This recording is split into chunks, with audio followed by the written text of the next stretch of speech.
Welcome back to Perihelion. Currently, my boat. We are firmly in the off-season, and that means rain's coming. I got a lot of work to do before this rain gets here. Am I going to be successful? Well, we'll see. Now that Perry is mine to worry about, one of the things that she needs is potentially up to 32 beam ends replaced. 32 beam ends is a lot. We've done 7. Those are 3-inch by 3-inch Sapele beam ends. So basically I'm cutting them from 3-inch by 4-inch pieces. That means I need a bandsaw. We gotta fix it because I have never once bought something that actually works. I feel like I'm in a horror movie.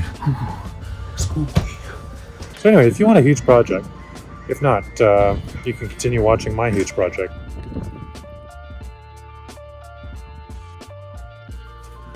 Well, welcome back to Perihelion. Currently, my boat. It's always kind of felt like my boat, but now it's really my boat, which means I really am in charge of everything, which means I'm really falling behind and I'm really feeling the stress about it. It is the off-season. We are firmly in the off-season, and that means rain's coming. I got a lot of work to do before this rain gets here. Am I going to be successful? Well, we'll see. In order to be successful, we're going to have to get a lot faster at doing these beams. So far, we've done 1, 5, 6, 7. We've done 7 beams so far. Those are some freaking rookie numbers. We got to pump those numbers up big time. So that means we got to get a lot quicker at doing this because we've owned this boat for 2 years and we've only done 7 beams. So first things first, I'm going to do an inventory of everything I've got, spend a lot of money on tropical hardwood, and we'll get this party started.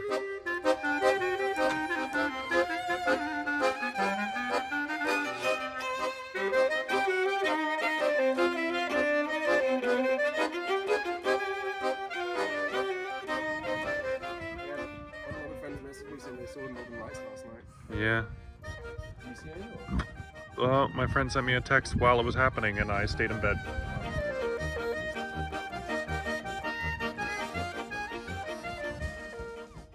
This episode is brought to you by Renogy and the Rover Lite 60 amp solar charge controller. They sent me this unit to review and test, and as it happens, I recently just lost one of my Midnight Classics, and so I thought I would put it in here and compare apples to apples. For those of you who don't know, these Midnight Classics are not cheap. One of these things ran me $900 each back in the day, and the Rover Lite is only 310 Canadian dollars. On paper, they do pretty much the same thing, and with my live testing today, I found that the yields were almost exactly the same. You could basically chalk it up to a couple of clouds covering one half of the array and not the other at different times of the day. They were within a margin of error of each other, which is really impressive for something so affordable. They both have not the best quality screens, and the only thing that the Midnight Classic has that the Rover Lite doesn't is the capability of running a SSR to control a dump load. It's a pretty technical thing, but if you have wind turbines, it's something that you would be interested in doing. But a lot of folks like to do them externally. I do them externally now. I don't even use my Midnight Classic to control that anymore, so it's kind of a useless point. The Rover Lite, however, has low temp cutoff, which is huge for lithium batteries. So now, even if your batteries don't have a low temp cutoff in them, and the BMS module, you can control that with the solar charge controller. And if it does, well, it's nice to have 2 just to know you're safe. So it has a temp sensor and it has an R465 communication bus. You can connect it also to a Bluetooth module that they sell separately and connect it directly to your phone or to one of Renogy's smart home systems like the Core or the M1. Basically, this is an amazing system. Whether you're running 12, 24, or 48 volts, lead acid gels, or lithiums, this is going to be able to put up to 3,200 watts of solar into your battery bank. This is probably going to do everything you need. And for 310 Canadian dollars, that is crazy. So please check out the link in the description. As always, thank you, Renogy, for sponsoring this episode. Let's get back to it. Now that Perry is mine to worry about, I need to prep to do the work for her. One of the things that she needs is potentially up to 32 beam ends replaced. 32 beam ends is a lot. We've done 7. Those are 3-inch by 3-inch Sapele beam ends that are curved. So basically I'm cutting them from 3-inch by 4-inch pieces, and then of course I'm ordering them from a supplier that gives them at much larger dimensions, and I'm cutting them down. That means I need a bandsaw. So today I'm heading to Nanaimo to get a bandsaw so I can place it over here in this section of the shop that I've built to replace the can't sew. And also I ought to probably clean that up, because I hear that sewing work and sawdust really mix well together. Alright, I'm on my way to go pick up the bandsaw, but I got a little lost, and I'm gonna get a tattoo with Nathan instead. And then I'll go just pick showed it up here. It just bumped into it, and I was like, oh, we should go get a tattoo. So we'll get a tattoo, and then we'll get a bandsaw. It's gonna be an expensive day.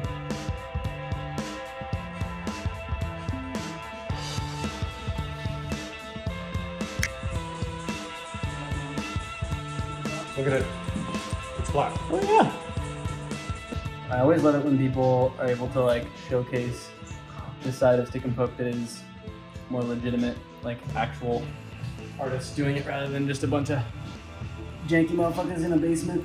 It's the fanciest prison tat I've ever got.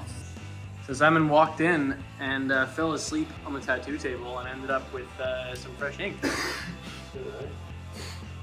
Yeah, that's great. Ready to cook up a meal, or 8.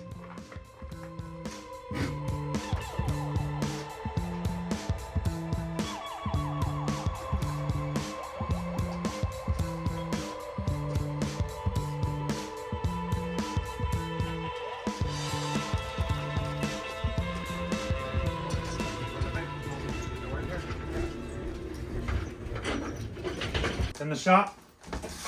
First things first, we gotta fix it, because I have never once bought something that actually works. When I buy it, I like the handyman discount, which means I just have to reinstall a pulley wheel and a tensioner, and then we can get to cutting beams. Okay, the pulley is missing a bolt or nut. There's a nut and washer there. We need one for up here. So that's one thing. There's also a screw holding that bit in. I gotta change that for an actual bolt. And then there's a tensioning bolt that's supposed to go here and hold this in. This Allen key will do the job of just tweaking the position of the, or the angle of the dangle on that upper pulley, but the tension on the belt itself, or the bandsaw itself, is adjusted here. So I'm gonna go do a quick Google and see what that's supposed to look like, and then see if I can make one. This is like a pretty standard procedure I do. Okay, I found all the exact parts I need. I have a whole parts diagram. Everything is discontinued and unavailable. So, part number B76, knob blade adjusting, obsolete, not available. Part B70, spring coil, obsolete, not available. B71, indicator, obsolete, unavailable. And B72, nut square, obsolete, not available. So I've got to get a long threaded rod with a knob on top, a spring, a sort of colored washer, and a square nut to fit on it. And then I've got like a functioning bandsaw. So let's go.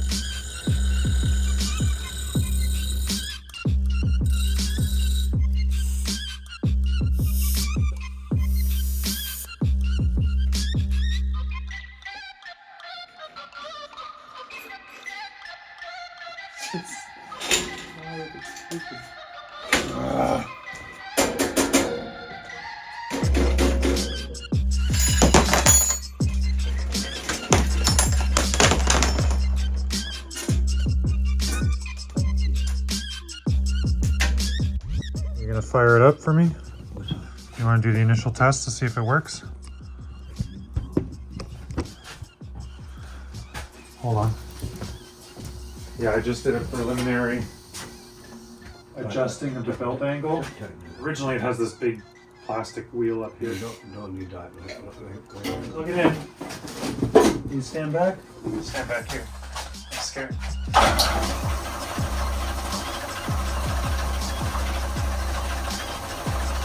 That shakes a lot.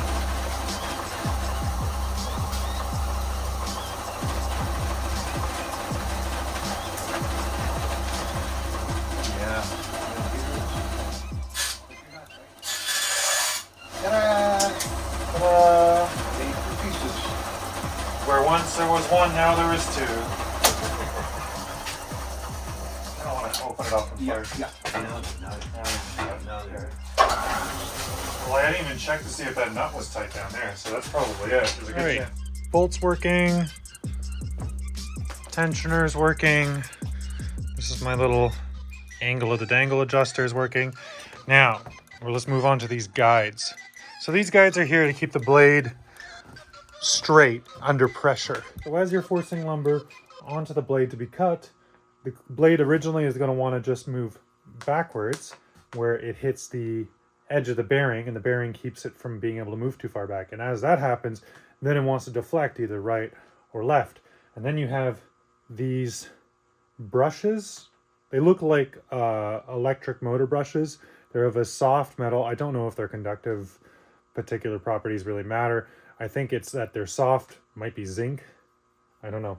But it basically will rest against the blade and not allow it to move too far. Now you don't want them too tight because you don't want them working, the blade working against them and getting hot, but you do want the blade not to be able to deflect too much. So first things first, I have to get in here and fix the top guide. The top guide used to have a threaded nut there that would clamp onto this pipe and just hold itself on by pressure there.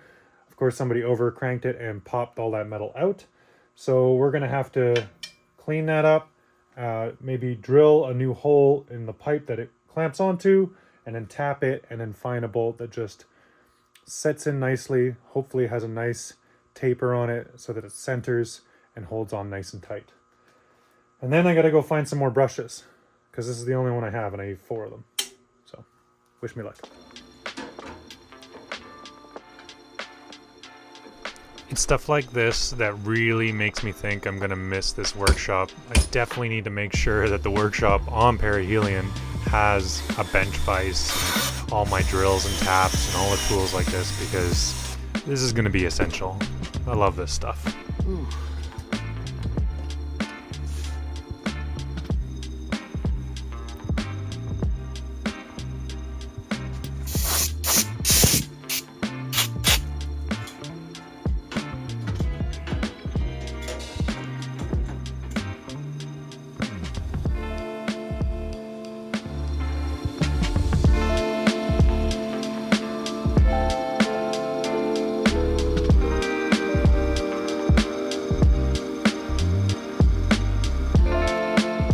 The alien spaceship has abducted us both, and we're on our way to the big city. Barry's got to go look at a boat. I've got to go pick up some cloth for my company, and I might buy a new chimney.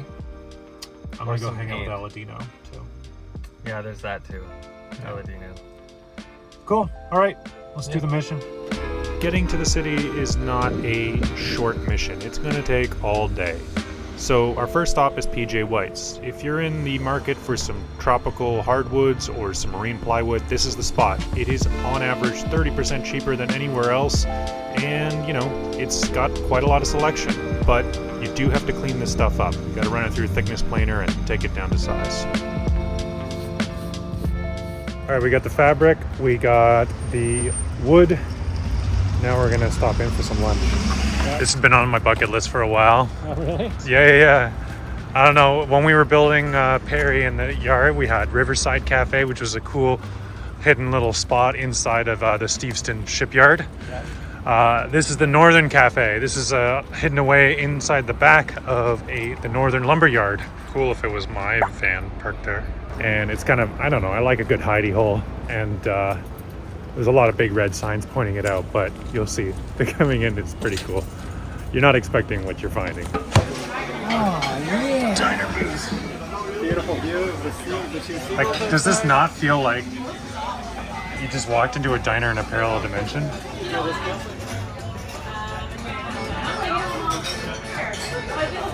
Jimmy like that.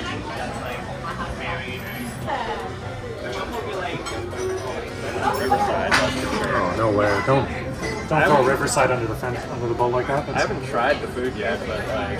Oh, thank you. Ooh, that looks good too.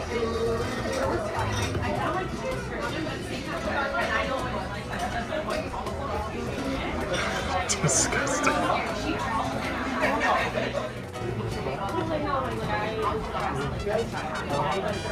I gotta like duck all the way through here. Look at that. That's a problem right there. Oh, wonton soup. A light broth, hearty wontons. Importantly, broccoli not overcooked. The noodles were noodles. But otherwise, for 14 bucks, that was amazing. The burger was. You really like that burger, right? Yeah. Not bad. All right. Reminded me of Mr. Mike's with the excessive mayo and stuff on it. Yeah. Put it on your list. Northern Cafe. It's a cool spot.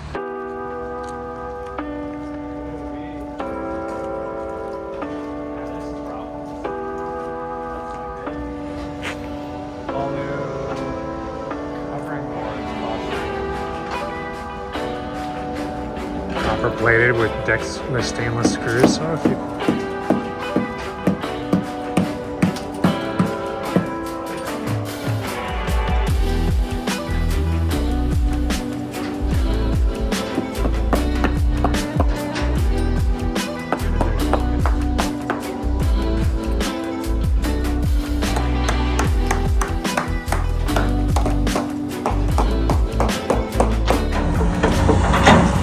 Like, at what cost? So Barry, you're looking at this as a work opportunity, potentially? Yeah, a friend of mine now owns this, and they need to know if it's worth restoring. And it looks like no. Unless they want to do 400. Yeah. So Can't get 400 out of this boat. you couldn't get $400,000 out of this boat, and it's probably going to cost $400,000 if you're paying everyone's labor to do this. So it ain't it. You can easily recoup what he's invested. Yeah, you could get his $15,000 back out of it. So if you want to buy a $15,000 60-foot giant boat, this thing is crazy. It'd be a lot of labor. But the whole superstructure is made of aluminum. This is fucking crazy. Look how high up we are. It's nuts. Just how like you're way the hell up here. This is huge. Look at this. Look at. We're basically 3 stories up Yeah, we are. on an aluminum superstructure. Yeah, I think under the base is right? Yeah, Like it's the stuff hiding under it. it's the stuff hiding underneath. It's be a huge project. So anyway, if you want a huge project, if not, you can continue watching my huge project, and we'll move along and go say hi to our friends. I haven't yet.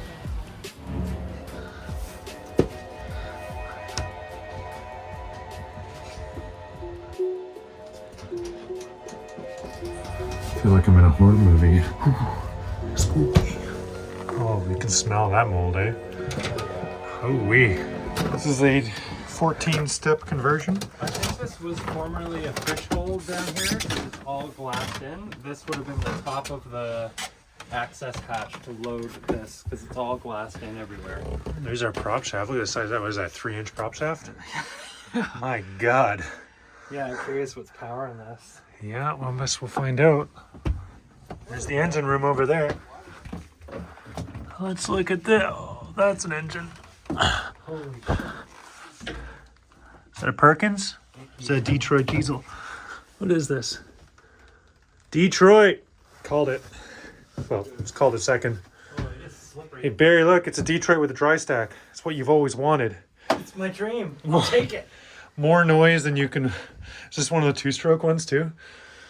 Oh, fuck, it's slippery. Look at it. It's an 8-cylinder Detroit diesel. What size? It's actually so sick with a dry stack too. Hell yeah. Hell yeah. How many hours has it got on it? Yep. Look at a log. Engine hours, 792. Yeah, I guess that's run over a couple of times. It got a pretty hefty resto not that long ago. Yeah, they stopped making these engines a while back there. That's a good point. Look at that. You got a Onan. Is that an Onan or a new age? Nuage. Nuage. Is that a Yanmar on it though? Dude, this boat is so big it has an actual No, it's a furnace. Kubota. Kubota 3-cylinder. Oh, that's good. I do like this space. This is pretty cool. Cool. Engine room, it's good. Discharge prohibited. Reminds you of El Providente. El Providente. Yeah. This is, if Providence was inhabited entirely by ghosts, this is what it would be like. Hey, there's a shower in here. That's the third shower I've encountered. Really? Yeah. I'm not paying attention. Well, I don't mind this out here. This is sick. I'd make this the main, like the owner's cabin. It's so cool. Hey, I've got standing headroom in here. This full proper Look at selfie that. in here. Look at this hatch above you. Whoa! This is so fucking sick. What the hell? Barry, is this your next boat? Yeah. There's also a pack of cheap smokes over there. I think I'll take it. Is this teak? Teak and then our boats. There's not enough bronze on this boat, Barry. I don't think you want it. Oh my god, this door is iron. I have a sneaking suspicion that this boat lived on the Fraser for a really long time because all the water line planks are just roached, which is, the water is brackish on the river, but it's not quite brackish enough, especially at the water line, and it'll just destroy them. The fresh sits on top usually, or the salt sinks and the fresh sits on top? Great question. Scientists, sound off in the comments. Make us sound smart. We know what we're talking about. Saltier the better, though. It's always the goal. Anyway, Great galley. freshwater does rot in wood boats, and this one's got plenty of rot.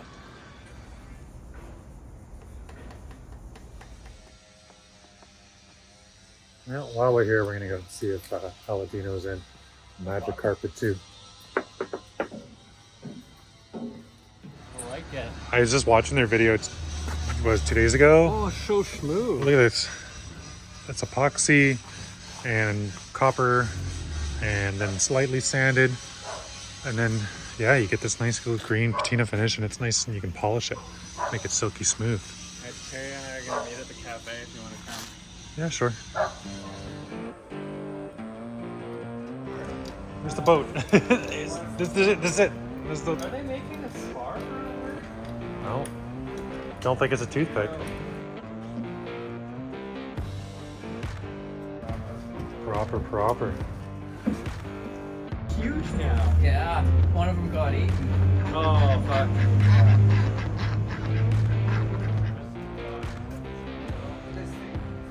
Yeah, it lights up at night.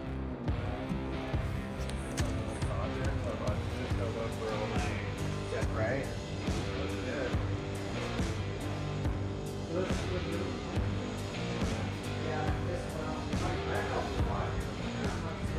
Welcome to Favorite BoatWorks. We decided we're gonna swing in here since we're visiting. Aladino's out with his family right now, so this will just have to do. What a hell of a restoration. Favorite BoatWorks is completely rebuilding the North Star. Last time I saw this boat was at the Wooden Boat Museum there in the Maritime Heritage Museum in Vancouver, and yeah, it was a white painted boat, and now it's a skeleton, a completely rebuilt skeleton. This is amazing. This crazy amount of work. Holy! Like belly of a whale. It does feel like the belly of a whale. This is crazy. Yeah. How's the YouTube been treating you? We haven't been doing much lately, Yeah. but we're getting back into it for the fall here. Yeah. Favorite BoatWorks He's on great. YouTube. I'll share a link in the description. You can check them out. This is an intense project.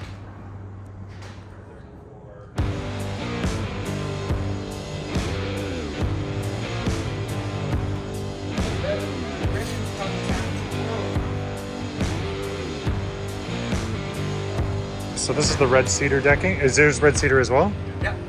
Wow. That looks really, really good. Doesn't it? Yeah, I would not have imagined that that's red cedar. He was saying he spilled water on it or it rained or something just before he was able to start corking. Okay. And he was like, oh, fuck. And he goes down below, bone dry. Wow. I thought it was just going to be pouring through the decks No. on my stuff. I went under there. I was like, fuck, That's really impressive. Yeah, so, and it's very dimensionally stable. You were saying that the humidity doesn't change the expansion. It's about as compared stable as to- you can get. Yeah. And for around here, it's a plentiful resource, so Yeah, exactly. nice. And you went aluminum stanchions. But it's soft. It is soft, Right. but that's kind of nice. It helps the water tightness of it. Right. You know, like you try and fit two rocks together. Those have to be like insanely perfect Right. before they're watertight. But if you fit Two pieces marshmallow. of rubber together, I mean, okay. there's some give there, and Yeah. it just kind of stays watertight. Cool. Look at that. Ooh la la. Round and round and round we go. Brackets up here and stuff too. It's so good. Very. A lot of fancy hardwood, a lot of nice bronze. It's gonna be one of those beautiful boats around when she's done. Hell yeah. Oh 50 yeah. down here. What is the motor? Ford Lehman. Oh, sick. Yeah. Is that the 6-cylinder? 4-cylinder.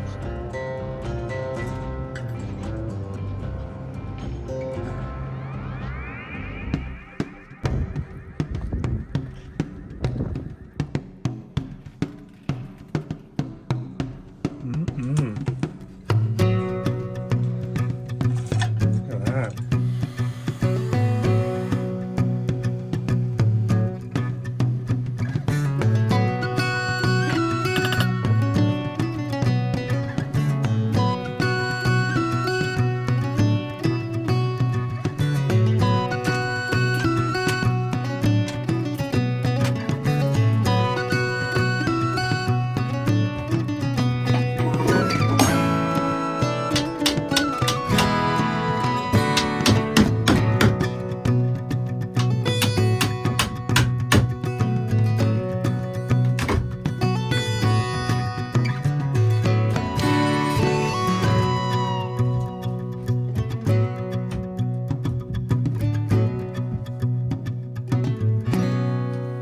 Okay, so I'm going to change outfits a lot during this process. But yeah, I basically like to come out here every time there's a little bit of sunshine. Now that we've got a bunch of this excavated, there's still more that's probably going to come out of here, but I could start putting in some new stuff. It's hard for me to tell exactly where the rot and where the absolutely soaked wood begin and end. It's more of like you got to get in there with a chisel and really find out. So we've done plenty of excavation, enough for now. I've got the heat gun hooked up to the Pecron power pack, got on the low setting. Interestingly enough though, at the high setting, over 1400 watts, the Pecron pack's still running it, which is not supposed to be possible, but pretty impressive little pack. Running the heat gun in here, baking it all out. We'll get some fresh glue in there. We'll glue and screw, and we'll get this beam almost in there. And that's like the main big problem beam. There's a lot of other things that attach to it and they're all around it that I gotta fix too, but it'd be cool to have the biggest, most rotten beam in this boat sorted. I'm excited for that.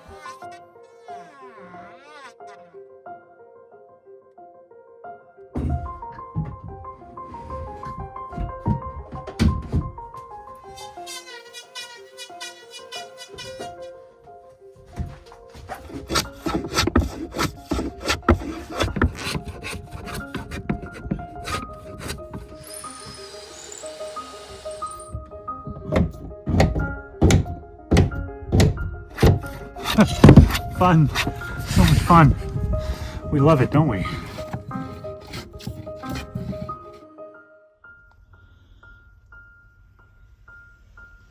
All right, here's my first 3 beams. A bit of a struggle, but they went in eventually. It's good. I got a nice, good flush connection with the scarfs, so that's the main thing I'm really happy about. And everything in the shelf there really set in hard. I didn't film much of my epoxying because I don't want to get my camera all gluey. But yeah, I just shoved the fiberglass beam shelf that sits over here. I just filled it with epoxy. So hopefully that'll make up the difference. But yeah, now we got to go pattern this out and get some plywood in there, and then we can glass it in and be done this section of the deck. And then we only have one little section left to seal up. Awesome.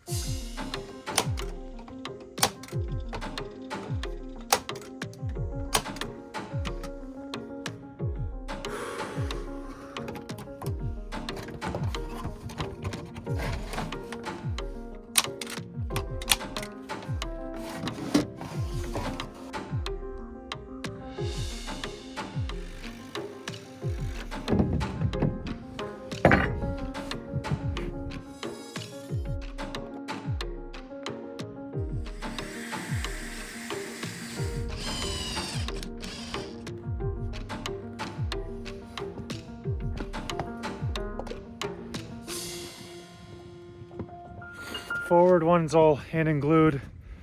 I don't know what I did over here, but apparently I got turned around on my geometry and I painted the wrong side of all of my planking, and now I have to deal with wet epoxy wood, which sucks while I'm screwing it in. It's gonna rain tomorrow. I want to get this done.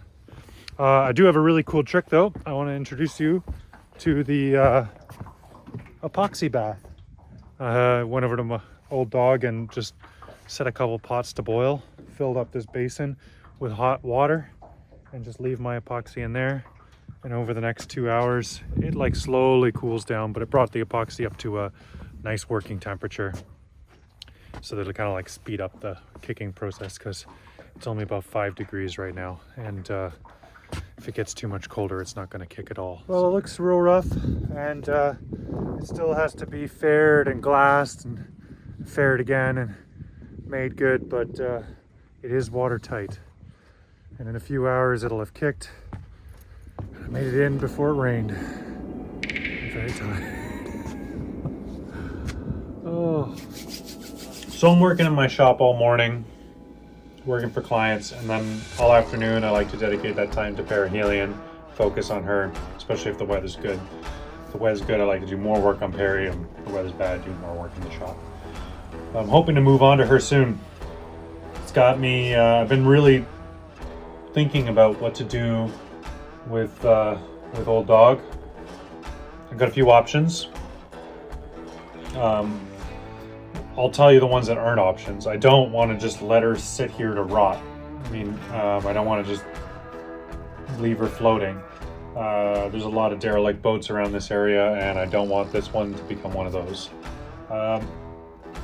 So that means I'm gonna either have to strip her for parts, take everything of value out of this boat, and then crush it, or sell it complete to somebody who can take on the project and do something with it. You know, I don't know.